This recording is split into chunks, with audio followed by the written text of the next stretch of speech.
rapport à la gérance de l'actuel ministère. Je peux pas dire le ministre, mais ministère de la jeunesse. Comment est-ce que vous voyez? Est-ce que ça marche?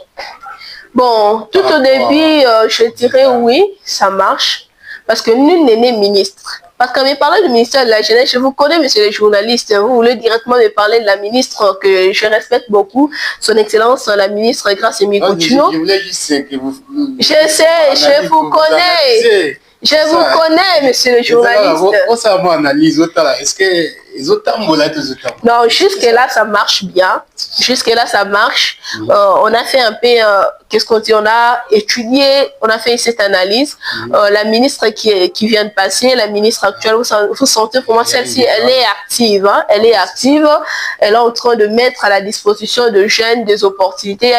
Il n'y a pas eu longtemps ici, village des opportunités. Village des opportunités, si je ne m'abuse pas. En tout cas, nous l'encourageons, mais ce que nous voulons, que ce ne soit pas seulement des cadres organisés. Vous voyez, que ce ne soit pas seulement des cadres organisés. Non, on veut faire ceci, village d'opportunités, c'est bien.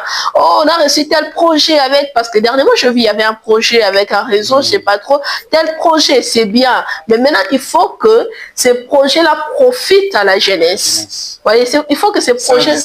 Sans distinction, il y a sans distinction, tout le monde, que tu sois qui. Donc c'est un peu dans ce sens-là. C'est que j'ai démontré à la ministre, son Excellence, Madame Grace Mikoutchouno, de faire en sorte que ça ne reste pas seulement sur le plan numérique. Parce que nous sommes en train de le voir sur le plan numérique, mais sur le plan présentiel, normalement, comme ça, on n'est pas en train de les sentir. Sur le plan d'action, voilà les termes, on n'est pas en train de le sentir. Vous voyez, que ça descende, vraiment que nous puissions sentir que nous avons une ministre de la jeunesse qui est en train de qui est en train de travailler sur les initiatives et qui fait en sorte que la jeunesse puisse évoluer. C'est très important. Que ce soit pas seulement un cadre numérique ou soit un cadre décoratif. On a fait ceci, on a signé tel contrat, on a signé ceci, on a signé cela. Non, non, non. Il faut vraiment que le jeune en profite. Donc, Sinaki contrat, boye, ministre de Sinaki partenariat, boye, voilà 500 jeunes. Bako Sinaka, tu vas engager. Voilà, ministre Sanaki, boye, voilà, c'est important. Donc, vraiment, c'est très important. Mais j'encourage, elle est encore, elle n'a même pas fait 6 mois ou 7 mois. Donc, bon, on peut dire qu'au début, au début, donc nous l'encourageons et ça va déjà, ça va. Ça va pousser là, à la possibilité, on se va pousser, éléments, on se va pour ça, là, donc, toujours espérer, à moi bien. Oui. Alors, merci, très chers fidèles téléspectateurs. Je vous rappelle que sur ce plateau, nous avons Honorable Lumbi Oshaï Priscille, avocat au barreau près la cour d'appel Kinshasa Gombe, présidente de la dynamique Maître Lumbi Oshaï Priscille. Alors, comme déjà la souka, aujourd'hui, c'était que l'introduction. Mais qu'à tout ça, mon analyse, et dans la prochaine émission, alors, cher honorable, nous sommes déjà à la fin. Nous vous accordons quelques secondes pour donner votre conclusion par rapport à notre thème. Qu'est-ce que nos téléspectateurs peuvent retenir par rapport à la situation socio-économique et sécuritaire de la jeunesse congolaise? Et après, vous allez nous parler aussi de votre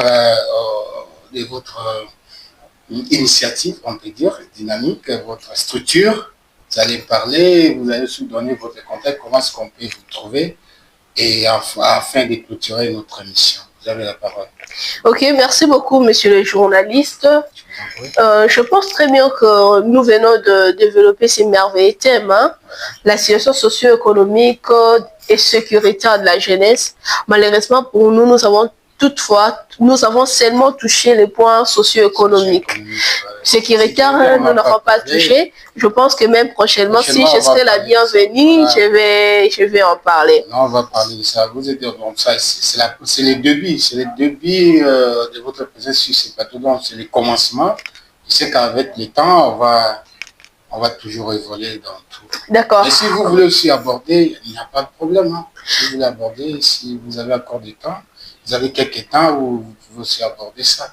D'accord. En fait, je dirais ceci, que nous sommes en train de déplorer la situation socio-économique de la jeunesse.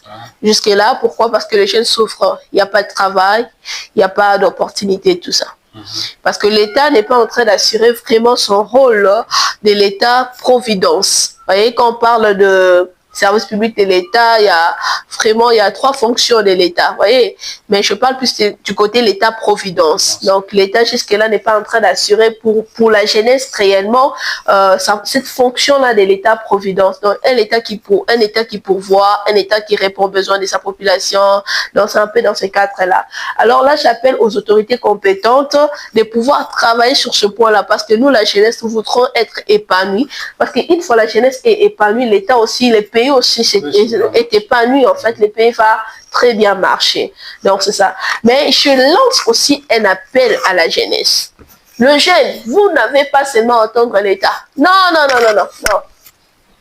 Vous n'avez pas seulement à entendre l'État. Vous devez prendre des initiatives. Parce que, étant donné que l'État n'a pas encore disposé toutes les opportunités nécessaires pour vous, alors il ne faut pas croiser les bras. Quand vous croisez les bras, vous allez souffrir vous-même. Alors le mieux, il faut créer des entreprises. Il y a l'entrepreneuriat qui est là. Tu as des talents, tu as des potentialités. Tu peux te décider de pouvoir travailler sur ce que tu as comme talent, potentialité. Tu iras très loin. Donc vraiment, je lance cet appel à la jeunesse. Ne croisez pas les bras, travaillez et nous aurons très loin. Et là, je parle directement aussi à la jeunesse limétoise. À la jeunesse limétoise, vraiment, je vous aime très bien. Il faut travailler, il faut travailler. Il ne faut pas seulement entendre les opportunités de la République. Oui, ça viendra. Je sais qu'avec notre président de la République, il est en train de se battre pour que nous puissions aller encore très loin, aller encore de l'avant. Mais toutefois, en attendant ces opportunités, ne croisez pas les bras, travaillez, mettez vos énergies, travaillez et vous irez très loin. Et à la fin, je voudrais épingler un problème actuellement sur le plan sécuritaire. Sur le plan sécuritaire, je ne pense pas quitter cette émission sans pour autant aborder ces points, c'est très dangereux. Vous savez, actuellement, il y a un système d'enlèvement qui est revenu. Oui. C'est très dangereux. Et Mathilde, hier d'ailleurs, moi j'ai rencontré un cas pareil, un parent, une personne qui est si proche de moi qui a été enlevée. Comment? Vous voyez? Et heureusement pour nous, tu as fait grâce, on l'a retrouvé. Maintenant, imaginez ce qui se passe dans notre pays. Et le vrai problème, c'est quoi? C'est pas seulement ces gens-là qui ont les kidnappeurs et tout ça, mais les problèmes aussi entre le système sécuritaire de notre pays. Je veux vraiment dire des choses, mais je pense que je dois me taire. Alors là, je lance l'appel au ministère de l'Intérieur de pouvoir bien scotcher, de pouvoir bien voir ces agents. Parce que parmi eux, il y a des gens qui créent les troubles. Je pense que je peux me limiter là pour ne pas approfondir, mais je pense que ma pensée a été comprise. C'est bien compris. Donc par rapport à la sécurité, vous interpellez le ministère de l'Intérieur, de pouvoir scotcher ces agents, c'est important. C'est pas seulement le kidnappeur, c'est pas seulement le civil qui font ces braquages, qui font ces histoires-là, mais actuellement, il y a des faux policiers, il y a des faux militaires, il y a des faux parmi eux. C'est pour cela j'appelle à l'excellence Chakma Chabani, qui est d'ailleurs mon président du regroupement, dans mon autorité morale. Je l'appelle de pouvoir vérifier et de veiller sur les agents de ces ministères pour éviter ces problèmes des enlèvements et de l'insécurité ici dans notre ville province de Kinshasa. Plus particulièrement, mon bel, il y a des bavures policières, je suis délimitée, il y a des bavures policières pas possibles. Tu verras que là, on ne craint plus les Koulouna. Maintenant, il faut craindre. On ne craint plus le Koulouna. Donc, Koulouna, ça va master, on sait pas. Tu as 50 francs, tu lui donnes. Je trouve que le recrutement, tous ces derniers temps, c'est ça le problème. On ne craint plus les Koulouna, on commence à craindre les policiers. Donc, imaginez. Les sont plus que les Koulouna. Quand tu es un jeune garçon, à 20h, tu ne sors pas. À 18h d'ailleurs. À 18h, tu ne peux pas sortir. Parce qu'une fois que tu décides de sortir, c'est compliqué. Donc c'est compliqué, on va seulement t'arrêter pour rien, tu n'as rien fait, arrestation arbitraire, on t'arrête et puis là tu pars sortir l'argent. C'est grave. Donc on doit vraiment veiller sur ça, surtout moi je martèle, j'insiste, je persiste sur les agents de la police. Merci, un mot sur votre initiative.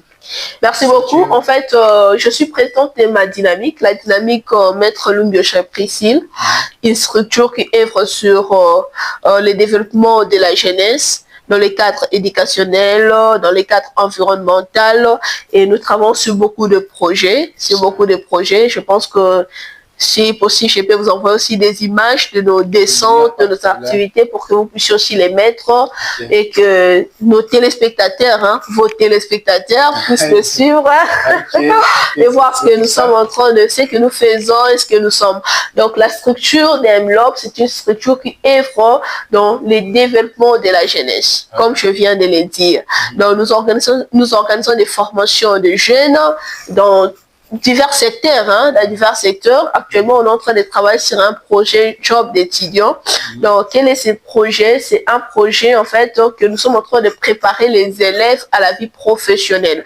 Donc, quand un élève est déjà en 4e année des humanités, dans notre époque, c'était la 6e année, actuellement, c'est la 4e, c'est ça, non?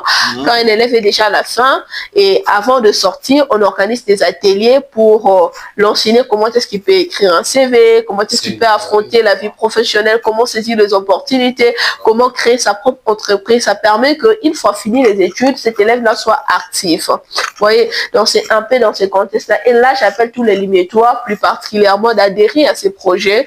Et surtout, nous allons fréquenter les écoles, partout dans les écoles où nous irons, les écoles accepter notre projet, parce que ça va faciliter la tâche aux élèves qui vont quitter vos bâtiments bientôt pour